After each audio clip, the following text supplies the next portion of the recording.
Hi, and welcome to Adventures Live. Our panel session is titled Transformational Adventures, Sexual Empowerment and Pop Culture, and we'll discuss sex, power, magic, transformation, religion, etc. through the lens of pop culture. We hope that this panel will collectively give purpose to the central themes and seek to explore human sexual interplay and the many power dynamics that are involved. My name is Okonore. I'm an educator and a writer, and I will be leading this panel today, with my cute self. And I've got some guests with me as well, but I'll let them introduce themselves. So guys, please tell us your name, what you do, and preferably your pronouns, your preferred pronouns as well. So I'll start over here on my far left. Hi, my name is Fatima. I use she, they pronouns. I'm a feminist writer and community organizer. Oh, fancy. Okay. Hello, my name is Suhaida and I am an artist and an activist. Oh, nice. What are your preferred pronouns? She, they. Okay, awesome. Hey, Kobe. Hello. Nobody's giving your name, but yeah. Yes, so Kobe. And I'm a writer, lecturer. I recently discovered I'm called a socio-musicologist Oh, and okay. a DJ. Oh, fancy, And he, him. schmancy. Right, okay. So I'm the only one that has like a boring job title as a teacher. Are you? It's okay. Okay, so I like to start off all my discussions and everything with little games to kind of, because I feel like these discussions can be a little bit uppity and creates a bit of a chasm because, big grammar, all that kind of stuff. But I want people to understand that we're all human and we all like fun and bring a little bit of joy into these discussions, right? So I'm going to get all of you to choose a number between 1 and 3. And that will be a fun question to you to kind of be an icebreaker. So actually, I'll let you go first. So wait, a number between 1 and 3. Should I say it? Yeah, any number between 1 and 3. Tell me. 2. 2. Okay, so your question is, what is the scariest sex toy you've ever seen? So like a sex toy that kind of like puts you aback and you were like, oh my God, what's that? Well, it wasn't for people. Okay. Well, the sex toy wasn't for people. I don't even know if you could call it a sex toy. Right. You know the contraption they used to deposit semen into cattle. Cattle, right. I thought it probably is that. Because, how cows get inseminated is a bit scary. Yeah. It's a bit weird. Yeah. I don't know if it falls under the category of sex toy. Yeah. But that, and I saw this, I don't know, about 10-inch dildo. Right. 10-inch. Yeah. I always wonder about those things. Caucasian dildo. Okay. Wow. Okay. I don't know whether that's actually, true to life, but oh well. Okay, let's move on to Kobe. Choose a number. Well, you only have 1 and 3 left now. 3. 3. Okay, so your question is, what is something new you have discovered about sex recently, or what is something that you learned very late about sex? It's good that you added the second part because at my Nothing age, new under the sun for you, eh? But something you discovered late then. I'm literally drawing blanks. Right. Something I discovered late. You know what I discovered late? Sex. Just in general, right? In general, yeah. I think that the first time I had sex was maybe my last year of university, which all my friends assure me is Right. mad late. Right, yeah. Because a lot of people get started in secondary school and early years Yeah. of university. So yeah, totally understand. Okay, Fatima, you don't really get a choice. So your question is, what's your favorite song that has very thinly veiled sexual connotations, or just a song that gives you knicker quivers in general? That would be a lot. So Choose one. I feel like there are a lot in pop culture nowadays, but yeah, just so choose one. I think maybe my most recent would be a song that's what have I been listening to lately?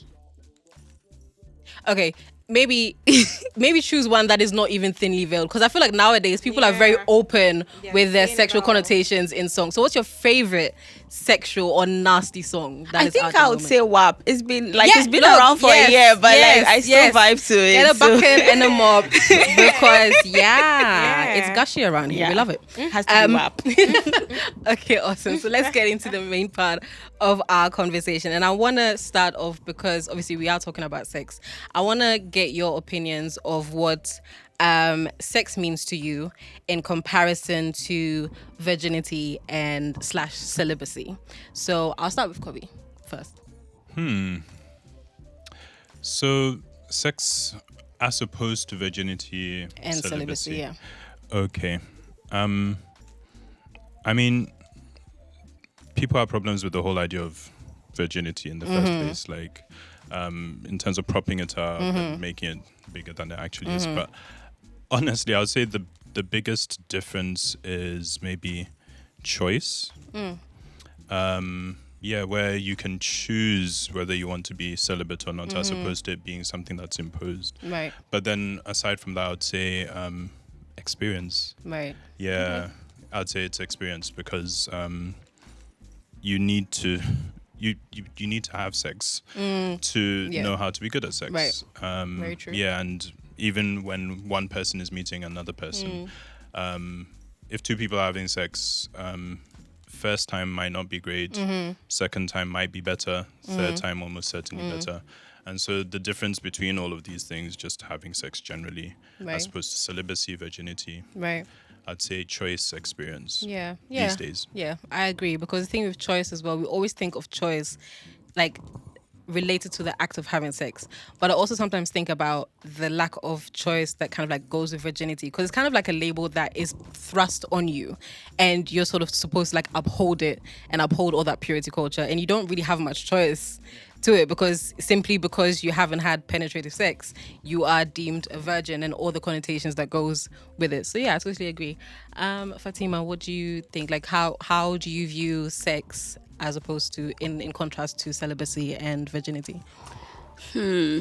So this is really interesting because I think I'm trying to see how long it is that I've like recently come into like my identity as like an asexual person. Okay. So then it's like for the longest time, we're always, so that's the thing, right? We live in a society that is seemingly conservative, Right. and we like to think that we're conservative, but there's so much sex everywhere. Yeah. Like in the ads, there's always ads about this thing. What do you call those things? Aphrodisiacs, Exactly. enhancers, And it's like it's on TV, like Yeah. and kids, even they on the see and they radio, know yeah. exactly, and they know Yeah. exactly what it is, Yeah. billboards and stuff like that. But like we don't openly talk about Yeah. it. And then it's also like we also exist in a society where we expect people to not have sex, but somehow on the day that you have sex, especially women, they're supposed to know exactly what to do and how to do it. Yeah. And so there's a bit of a no, it's a huge gap, Yeah. between those two things. But as Kobe said, most of the times, no, all of the time, it boils down to choice. People choose to be Right. virgins. I hear using the term virgins. People Right. choose to not have sex. Yeah. People choose to be celibate, and people who are asexual also choose if they want to, engage in sexual activity with other people or not. So I Yeah. think that, that's what it boils down to at the end of the day. Okay. So moving on to my next question then would be in the context of having sex then. We think of safe sex as, in a very kind of medical and clinical way a lot of the time. So, preventing STDs, preventing pregnancies, and that's great. Guys, get tested regularly. I beg. Okay. Statistics show that you guys don't like doing it. Please, we beg. Okay. But even beyond that, I've been thinking a lot about safe sex in terms of aftercare, because people tend to kind of ignore or not really think about what happens after each person has, arrived, or unfortunately in heterosexual relationships, only one person arrives. But yeah, we don't really think beyond that. And I just wanted to ask you guys what aftercare looks like to you guys, and how perhaps that has been influenced by, movies you've seen, music, or just general pop culture and things that you've been exposed to growing up. I'll let you go first this time. Well, I'd say with what I have been exposed to, especially like in the media, is the optics of it looks like after sex, there's either a cuddle, romantic moment, or one partner leaves the other. Right. But personally, I'd say for me, a lot of times aftercare especially in heterosexual sexual encounters, becomes me finishing off in the bathroom. Right. And it's something that I guess is also born from communication, even like before sex, being intentional about our actions, and also kind of setting expectations or communicating what I want Right. in bed. And it's growing to include that, if it makes sense. The rituals that like become a part of my safe sex Right. is especially intentionality, Right. and ensuring that I'm also not having sex because of the other person, which, as I become more intentional in thinking about my sexual activities, I realize it's more often the case. Right. And so, yeah, for me, safe sex has become, is moved from the medical, clinical context to a more self-check-in, Right. a mental procedure or ritual that leads me into the bedroom and leads Right. me out of it. Right. Yeah. I really like that you've mentioned, the fact that we've witnessed, from movies and all that kind of stuff, that kind of like typical, oh, you have sex, you both orgasm, which again, we have come to find that it doesn't actually happen a lot in, in heterosexual relationships, especially coming more simultaneously, doesn't happen that often for couples, but that's what we've been told should happen. And then we've been told that afterwards we need to kind of like lie down and put our head on our male partner's chest and all All that kind of stuff. dreamlike. I hate it. It's crazy because I've always felt abnormal because I unfortunately had to go through abuse both sexually and physically very early on in my sexual career. Because I am a little bit of a hoe and I love to say it. Because I had to experience that, I think I am a bit apprehensive in being in an enclosed space or being enclosed by men in particular. So I don't like it after sex, especially when I'm kind of like vulnerable and I'm tired and I'm weak, having a man like have his arms around my neck. Like I literally get claustrophobic. And I know that a lot of the time I kind of like gaslit myself and kind of said to myself, okay, part of being good in bed is kind of like lying there and stroking his chest afterwards to make him feel like, yeah, he's a guy. And it doesn't always work like that. And it is quite unfortunate that we are still in a place where people think that that's what they have to do in terms of aftercare. Right. The next thing that I would like to ask is to do with celibacy again and with, I guess, violence in heterosexual relationships. I want to ask if you guys think that forced celibacy is a thing, in the sense that, do you guys believe that women in particular, or people that aren't men, that are in relationships with men, often feel like they have to put themselves or have to be celibate for a while to protect themselves from the hurts that men can do to them, if that makes sense? I'm saying this because I saw a tweet by Obabone on Twitter very recently, and she was literally talking about that there are people out there that aren't celibates, and again, culture and everything makes celibacy seem as this liberating thing. In the same way that sex can be liberating, we always make it such a black and white thing where they try to argue that celibacy is also a liberating thing. Like celibacy is a choice that you're making for yourself and it can be freeing. Yes, it can be, but is it also possible that it is basically a trauma response, in the same way that hypersexuality can be a trauma response to the harm that could potentially be done in heterosexual relationships? I'll let you go, Kobe, and hear what you have to, what you think. I mean, when I think about celibacy, less to do with trauma response, but maybe just social trauma, in the sense that like people are encouraged to be celibate, and there are consequences to not being celibate. There's a story that springs to mind. I don't know if it's completely relevant, where I was speaking to somebody at my workplace. This was a couple of workplaces ago, and he talked about somebody who he wanted to sleep with, going on a date with them, and the person being really shy and not wanting to sleep with him, and him kind of like, okay, let me go and drop you off at your house. And then them getting into a conversation, and then them ending back at his house again. Okay. Then it starts raining, and they're in the car. One thing leads to another, Right. and they start having sex. Okay. And I think she mounts him. Mm-hmm. And so she's riding him, and then she's in tears while she's riding him. And she's saying, what are we doing? What are we doing? Right. What are we doing? And he's recounting this to me as Right. like the strangest thing Right. that he's seen. And I'm just thinking, it makes sense that that would be the case in the kind of society that we have because of how much pressure we put on people, how much shame there is attached to having sex. Right. It's almost like that would be a rational response. Right. And that's really sad. Right. That's the only thing I can think of. Right. Okay. So Fatima, we're talking about forced celibacy and how perhaps, as I said, culturally, how people that aren't men experience heterosexual relationships, how that might push them into forced celibacy. And also, as Kobe mentioned, actually, how just our society in general and how we look at purity and purity culture, how that can force somebody into celibacy rather than it being a choice. Do you have any views?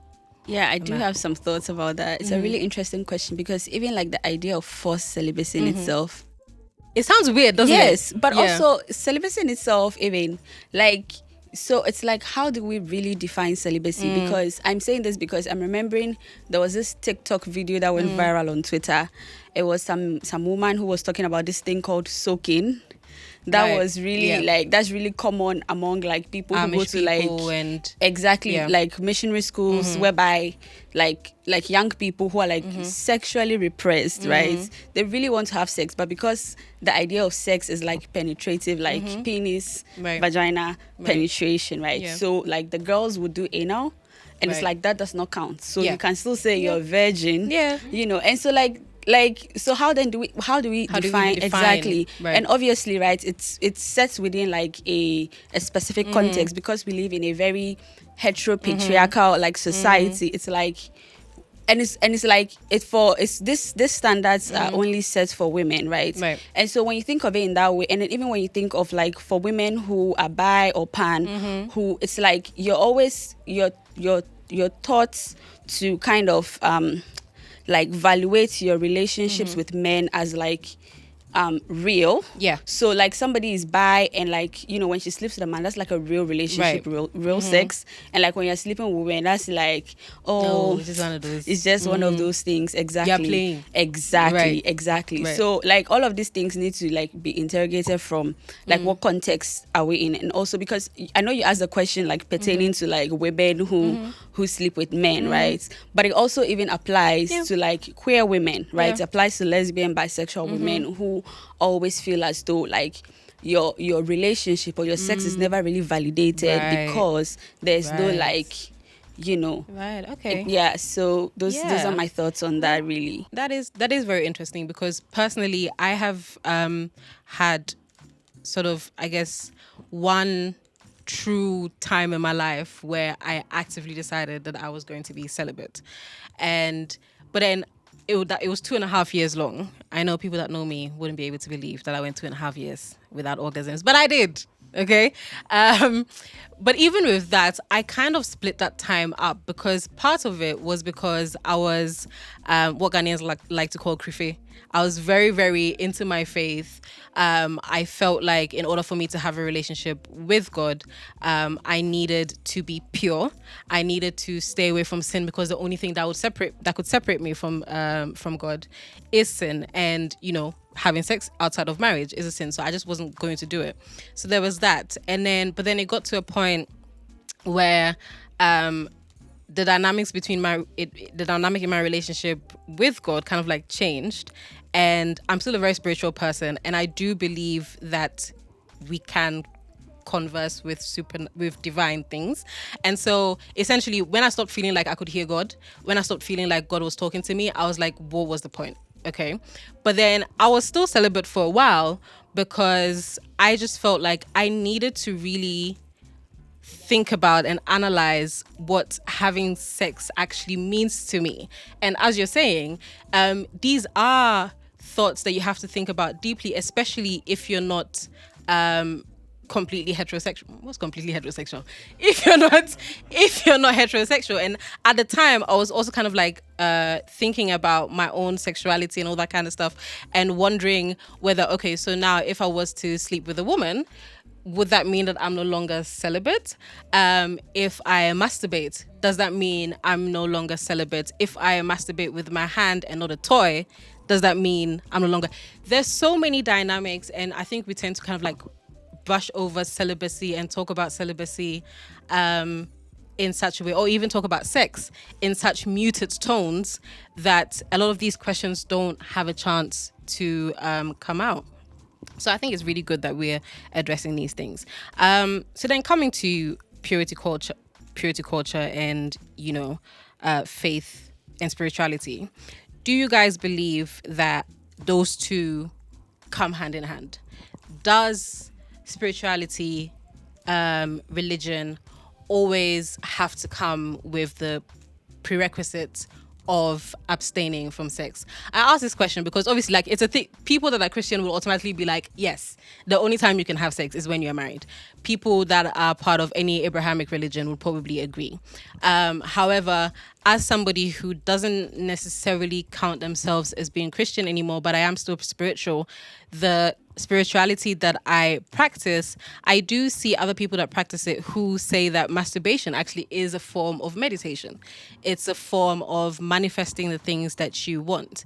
But even in those same circles, there's also people who would say, oh, you cannot put an altar to your ancestors in your bedroom because you have sex in that room. So you cannot have your ancestors' sacred place in the same place that you have sex. And so I would like for us to kind of like have a talk about how you think sexuality and spirituality go together, or whether they should be separated at all times. I'll let you go first, since you're looking at me. Because you're beautiful. Thank you. That's a great question. And speaking as a former Christian, I definitely used to subscribe to not having any kind of sexual encounters as a Christian person. I remember coming into my, I would say, queer self in high school and being a very strong Christian and having like a huge internal battle with all these girls I'm seeing and like this particular girl that likes me and the things we get up to, Right. and like being scripture union president, and like, Right. it's a very dark place for me. And so coming out of religion, it even became hard to like attach any kind of spirituality to like the process of sex or sex Right. in general. Right. But digging deeper, I realized that even in the Bible there were sex workers in the temple. Like there's definitely like that room for spirituality, and if wherever two or more are gathered, God is there. Well, Then you best believe he's at all those orgies.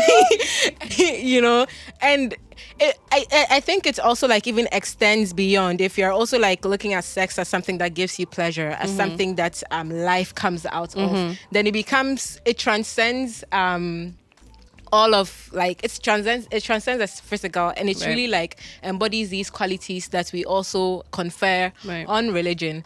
And personally, I would say that I don't have an ounce of spirituality attached to my sexuality, but it's definitely a journey that I am excited on, like to go on, like to Right. actually like build a bridge of sorts, because I do believe in spirituality. I haven't found like that perfect conduit to harnessing Right. that side of me. Right. So I would like actually love to see about this process, if Right. it makes sense. okay. Yeah. Cool. Fatima, what do you think?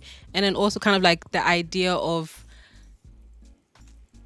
as has been mentioned, kind of attaching any kind of spirituality to sex. Like, is that something that we should even be doing in the first place? Yeah, I'm just going to take the hard stance. because, Right. Because I have so much trauma Right. from religion. And even like till today, like even just seeing what the religious leaders and religious institutions in Ghana are getting up to with the anti-LGBT bill, I'm just like, yeah, no. Right. no, separate like, you know, all of these things, because when we talk about purity culture and like the many different ways that it's harmful to everybody, like it comes from religion, right? And so for me, I think that regardless of whether it's Christianity or as long as it's a religion and it has like, you know, because religion has like set rules and doctrines, all those things, there's always some weird stuff like, you know, pertaining to sex and things like that. I do think that in terms of and for me, one of the other things that I also like really puts me off, like when we kind of like add or include religion and spirituality and sex, one of the things that really puts me off is like we do tend to forget basic human decency, right? Because there are people who would say that they are Christian and they care about people, but then the way that they treat their sexual partners, you know, especially like even during like, you know, we talked about aftercare and things like that, you know, you're not even checking in with the person that you know you've just like had sex with. Oh, did you feel okay? Was that even, I'm even saying after, during, you're not even checking in during, does this feel good, you know, all of those things. And for me, I think that you can have like sexual relationships with people and be very attuned to like how they're feeling and all of that without any spiritual, like you don't need to be spiritual for you to be a decent person. And you also don't need to be spiritual for you to understand like autonomy, right? That people have autonomy over their bodies and over their sexuality and the things that they want to do. So for me, I really don't like to I don't like to like talk about religion and say, oh, I'm so spiritual and we have sex, is your high. I cannot relate personally. I can't. Yeah, so that makes sense. Yeah, Kobe, what do you think? So I have a slightly different take. When we say religion, I think we have to realize that religion changes just like everything else. And so you're definitely talking about kind of our religious situation like now. But like I teach stuff where like I have to talk about the broad history of religion, and it's actually really recent, or well, quite recent, or maybe as recent as the Abrahamic faiths, that you have body and soul being separated in a way that the body is seen as dirty and the soul is pure. So back in the day, in the older religions, sex was actually something that was part of religious ceremonies. Like there wasn't this separation. So that's one thing. And then the other thing to realize, especially in a place like Ghana, is that the type of Christianity that we do here, for all the churches that we have, there's not that much diversity in terms of the type of Christianity that we do here. But like, if you go out into the world and just like look up stuff like, off the top of my head, I think the Salt Collective, who are on social media, left, right, and center, they had this great article where they were talking about kind of, should I lose my virginity to someone in high school or something? And it was just really interesting because it presented two different viewpoints, and it was essentially saying that it made some of the points that you were making. It's very Christian to give aftercare. It's very Christian to care about how your partner is during the sexual act, but basically, might as well have said coitus. You know, seriously, Go. Academic. But I think the point is that there are different forms of even Christianity and more progressive Christianity where they don't have these kinds of hang-ups and problems that we do. But the type of Christianity that we have here specifically is so monolithic. It's so like one that you'd think that is the only way to be Christian. But there are other ways. It's just we don't talk about those ones here. So that's the only qualifier that I'd say. But of course, that's not our reality because the type of Christianity that we have here should be called hypocrisy. I totally agree with what Kobe is saying, because then we do need to come back and be realistic and think about the fact that, okay, we are in Ghana right now. So how much space and leverage and agency is there for us to actually claim? Because, you know, Fatima is saying that, you know, she's experienced so much trauma when it comes to religion and all that kind of stuff. And, you know, perhaps she doesn't have a space where she's able to engage with Christianity in any way, or engage with any religion that feels safe to her. So in that sense, and then being in a society where religion kind of penetrates pretty much everything. Religion in schools, in music, in, you know, we hail, you know, popular artists when they kind of like, I remember when Daddy Lumba made a gospel album, and I'm showing my age, but yeah, did a gospel album, and everybody was so happy. You've been enjoying Daddy Lumba music when he was doing a drama, when he was doing debauchery and singing pony and all that kind of stuff. But then almost as soon as he did that gospel album, it's almost as if like he got a different level of respect. So kind of like where religion is kind of like seeping into anything, even when it comes to things like our local film, Kumawood, it's all through. How do we then try and decompose? I want to say that because I feel like Christianity as we have it here is dead, and it might as well just decay, and you know, we get rid of it. How do we get to that point? How do we do that? I'll let you go first this time, Kobe. How do you think? Because I think you have more experience in terms of experiencing those alternative types of Christianity, or at least knowing extent, about it. yeah. Right. How do you think we can deconstruct some of these things? So the reason why I raised this point is because honestly, I feel like if your approach in Ghana is get rid of religion, Right. it just won't happen. Right. Like it's not gonna happen. Like Right. I remember we used to have these conversations in like the talk parties back in the day. Like, Right. it's not gonna happen. So it then. Do you really think that we will never have a secular state? I don't think we'll ever have Right. a secular state. I mean, That's a bit of a sad realization, like, right? I don't think we will. But then my argument is that I don't think we have to. Okay. I think it is possible to take, and that's what's actually happened. It's possible to take a religion and shape it in your own image, because that's what people do with religions all the time, Right. all over the world, including this Africa here. It's like the reason why culture is able to seep itself into religion is because of that. And so Right. it's like you have to move it with the times. And so Yeah. like it means that all of those so-called progressive spaces, they need to do, I don't want to do a kind of Nanado approach of, they need to do a better job of promoting Right. themselves. And Right. no, but I don't think these things are static. There are changes that I've seen within religion in my lifetime. And let me say my age, I'm 44. Like there are things that are happening now that are the norm, which were not the norm when I was a child or when I was a teenager here. So I know that change is possible, but it's slow. Right. But my basic point is that I just don't think we're going to get rid of it. I feel like if that's the goal, it's not going to work. So then if that's not going to work, then what can we do? And I think part of that is just opening people to the idea that there is more. That this thing that you think that this is it. Yeah. You know this. Right. We all need to do a job of what you learn that is more than that. You show that. That's my take. Because the getting rid of religion thing, Yeah. You don't think it's gonna happen? I don't see it. Right. That's kind of like weighed heavy on me a little bit, because I wish that was a thing that we could do, where, you know, I want people to be free to engage with religion however they see fit. But I want us to get to a point where it's not forced on anybody, Yes. where people aren't going about their daily lives and constantly having to think, oh, my boss is Christian, they're probably going to judge me on what I'm doing. Oh, this, like literally, I've just gone back to school, and I remember one of my first lectures that we've just had last week. Somebody, we're doing online stuff at the moment. So somebody came into the session, wanted to ask a question, and the lecturer's first response was, do opening prayer, then I'll hear your question.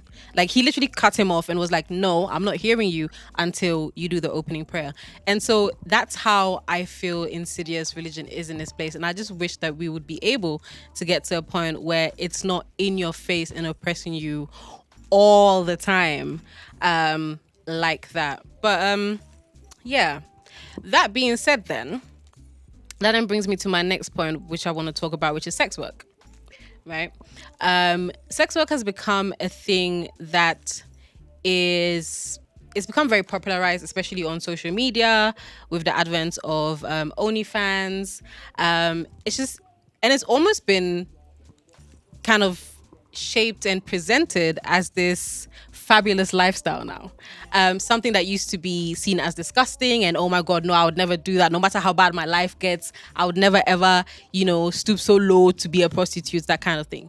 But we've gotten to a point where pop culture, just globally, not necessarily in Ghana, but globally, does kind of try to present sex work as this kind of like glamorous thing. And I just wanted us to discuss how much glamour there actually possibly can be. Can sex work actually be liberating? Because yes, sex work, like any work, is a way to earn money, and money can help you do a lot of things. The act of sex itself can potentially be liberating for whoever is engaging in it. But do we think that the power dynamics in sex work, especially if you're sleeping with men, cis men, do we think that that's actually something that could ever be truly liberating? Or is there always that kind of like danger that pop culture at the moment is kind of trying to push back in order for sex work to be more acceptable? And is that even needed? Is it needed for us to kind of like pad everything with these, or like see everything through these rosy glasses in order for it to be acceptable? Because bottom line is, being an accountant, which is actually a fun, name that they've given to sex work now, being an actual accountant is not all nice. Like, it can be really, really boring. It has its bad sides and it has its positive sides. But we just see it as a job. We don't judge people for being accountants. We could do the same for sex work, right? What do you guys think about it?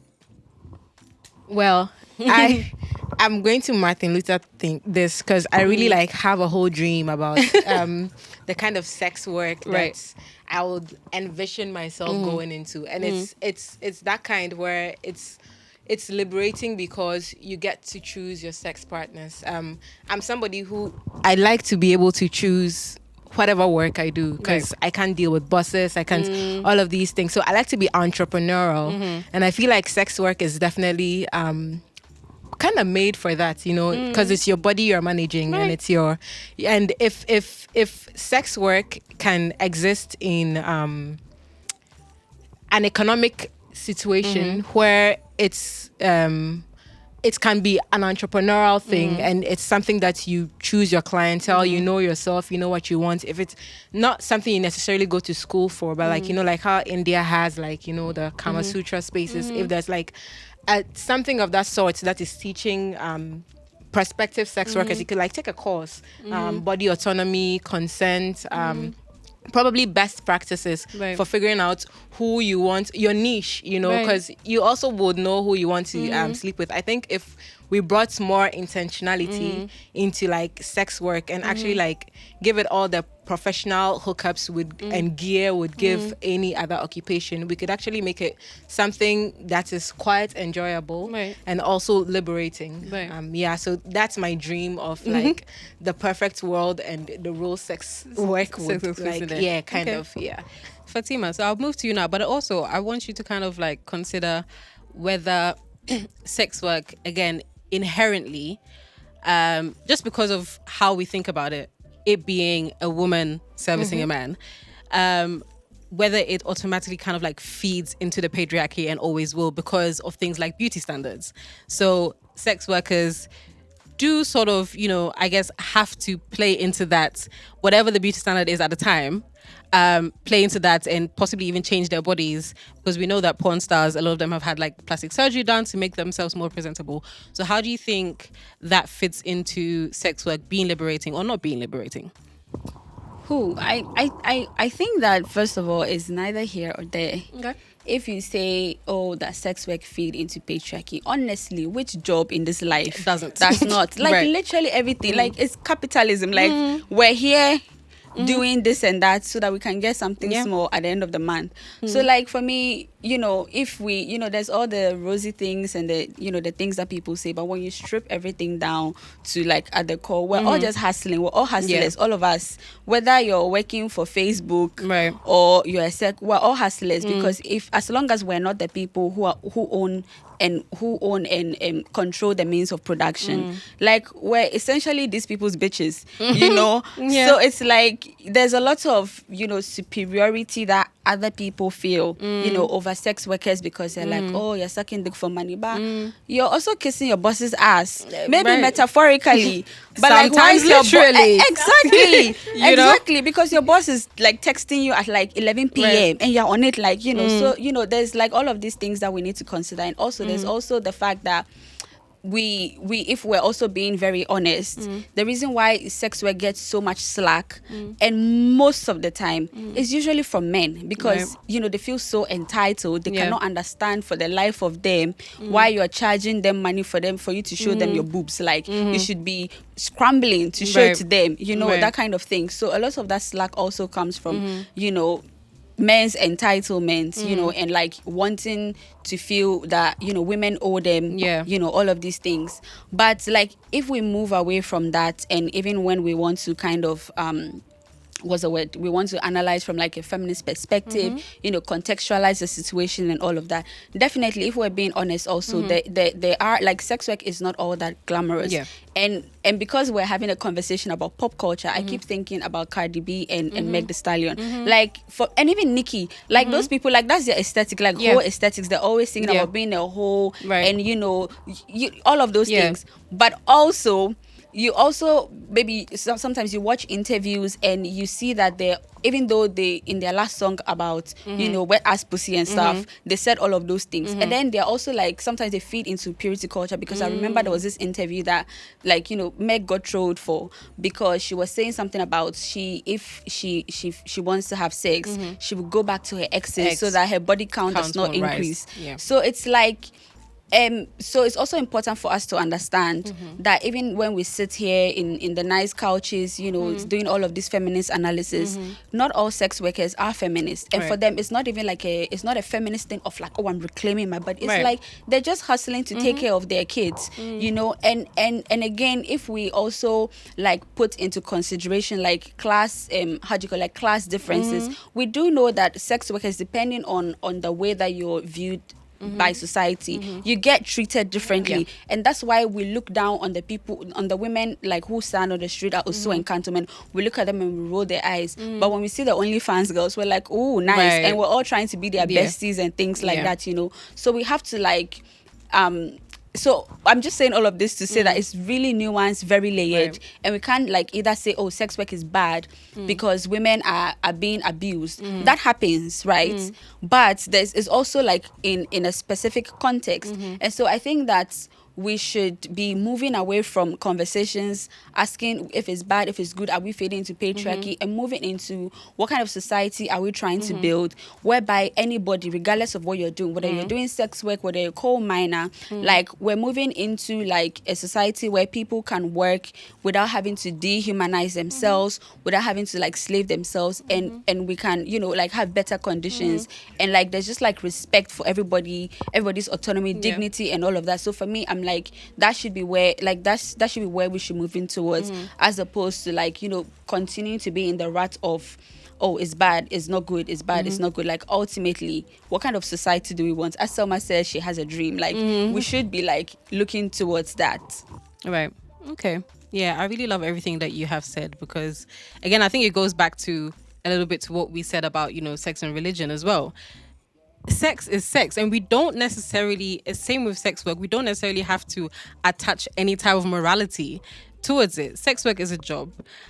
Sex can be as simple as, you know, a physical thing that you do with another person, and it doesn't have to have any morality attached.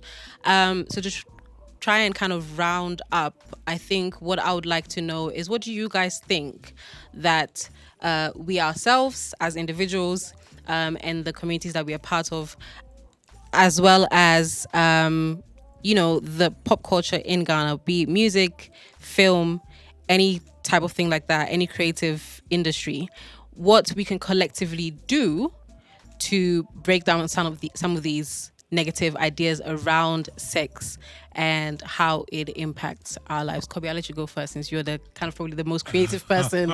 I don't Here. think I'm the most creative person here, but I study creativity, Right. I guess. In terms of what we can do, I kind of feel like there are people who are already doing things. I was actually going to say, Okay. are there any people that you've seen recently, whether it be in film or whatever it might Yeah. be, who are doing it right? Who we can look at and kind of be like, okay, these guys are doing a good job at portraying sex, at talking about sex, apart from obviously Adventures, because they're doing an amazing job.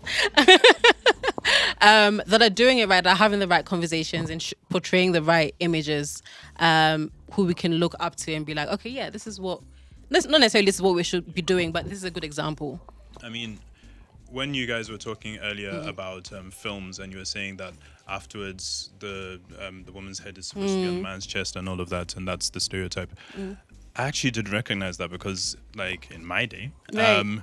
the stereotype was after sex, two people sitting there having a smoke. Right. And yeah, so my point is that there are some changes that are already happening, Right. which we might not see because we're in the thick of things. But other than that, I think just people should do what you were talking about in terms of just the conversation needs to move past good, bad, all of that, towards people just actually going out there and doing, like, living their lives. Right. Especially for people who are involved in creativity, being able to do so kind of publicly. So I don't know, was it Black Bones who had an album that, what did he call it? I can't even remember. But okay, moving on. I'm just thinking of people like Amare, and I don't think she's overt about it, but I think she just goes about living the life Right. of a bad bitch. Right. And she's like, Yeah. I will be the patron saint of bad bitches. Yeah. And so if you're interested in that, study my lyrics. And I'm just living my life. Right. And she's able to do that. And it makes it real for people who listen to her Right. music. And so I think it has to be something like that. Like if people find it really hard to imagine the things that they don't see, the more that gets put out there, the more becomes literally possible. Right. And so it's as quote unquote simple as that. As that. Of course, Yeah. some people are more privileged Yeah. to be able to do that than others. But I think that's the way it happens. Right. That's the way the change happens. Okay. What do you think in terms of what we can do, or what, culture in terms of the creative arts could do to make sex, to portray sex in a more healthy way, or have conversations around sex in a more healthy way? I guess personally, what I do is like I encourage a lot of sex positive spaces. I believe in spaces where we can actually like talk about our sex lives holistically and without shame or reservations. And I think thanks to social media and where we are in the world, it's quite it's not so difficult to have those spaces. Adventures has been doing that for like third year counting, and perhaps there needs to be more of that in more intimate ways, more individualized ways. But I run a YouTube channel, and every now and then I put out like a sex story and just lay it all out raw as it is, and you can't imagine the level of DMs like that you can't imagine the level of DMs that you get coming your way after such videos, because people are out there, they want to talk about it, they want to kind of figure things out for themselves too, but there isn't that open dialogue. So I really want to, I think the more of us are talking about it, the more normalized it will get. In my circles, people talk about sex way too often. You know, and so that's like how I really believe that we can cause things to change. Besides like using the arts, it's also like creating conversation and making it okay to like have these conversations in whatever spaces. It goes a long way. I think you're very right, and I also totally agree with what Kobe is saying in terms of kind of just living your best life. Just kind of like doing what needs to be done. Like I've been thinking a lot recently about the fact that I recently started talking about polyamory a lot, and that's something that I'm passionate about now because I'm realizing that I'm poly myself. Well, let me say. Well, I prefer saying non-monogamous because, I think that's a little bit of a broader term to use. And personally, I'm more of a talker, so I talk about it a lot on social media and that kind of stuff. But I'm also kind of having to kind of sit back a little bit and think to myself, okay, maybe I should just be living my life. Okay, people that are around me will see how I live, how I interact with my partner, and those that know that I am non-monogamous will see how I navigate my primary relationship and be able to take pointers from that in terms of what is appropriate and what might not be appropriate for them. And also, as somebody who is a writer and somebody who is a writer who mostly writes about her own experiences, I think just by living my life, I am creating experiences that I will inevitably put into my art. And so, I totally agree with what Kobe said. I totally agree with what Fatima said before. Do you want to add anything? Yeah. So in terms of the thing about like what can we do, so I also wanted to add, because I think it's also important, like not only are we talking about it, but also it's who is talking about it, and we must always make room in creative spaces for the people who the issues affect. For them to say the things themselves. So if you're making a movie, for instance, about sex work, it should be sex workers, in it, because there's sex work, because that's the thing also, because people are not a monolith. There's sex workers who are acting also, who are doing other things. Or if you're making a movie to talk about like trans experiences, you must have trans people on there. So like, we should talk about the things, but also the people who are directly affected by what it is that we're saying. We must make space for them within creative spaces to kind of like, for their voices to be amplified. That's all I wanted to add. It's that you're very right, because not everybody has the range for every conversation. You might be smart, whatever it might be, but not everybody has a range for every single conversation. And we've seen time and time again in spaces in Ghana where people who aren't directly affected by certain issues place themselves into it. Me included, I'll put my hand up. I've done it before, and I really do try to refrain from doing that and give space to people who actually have the experience and also the common sense to say smart things about the issue at hand. Okay, guys, this has been an amazing conversation. Actually, I'm so glad that you guys came and, decided to respect me as somebody that has sense. I don't always have sense, but and answered my questions quite honestly and openly. I really appreciate that. I want to thank you, and I want to thank Adventures for having me lead this panel as well. And I've been Okonore. Do you guys want to say your names again, just so that we know who we've been talking to? I'm Kobe. Right? Fatima. Suhaida. And there's Adventures has more things coming up. So please just follow Adventures on their social media accounts for everything that they've got coming.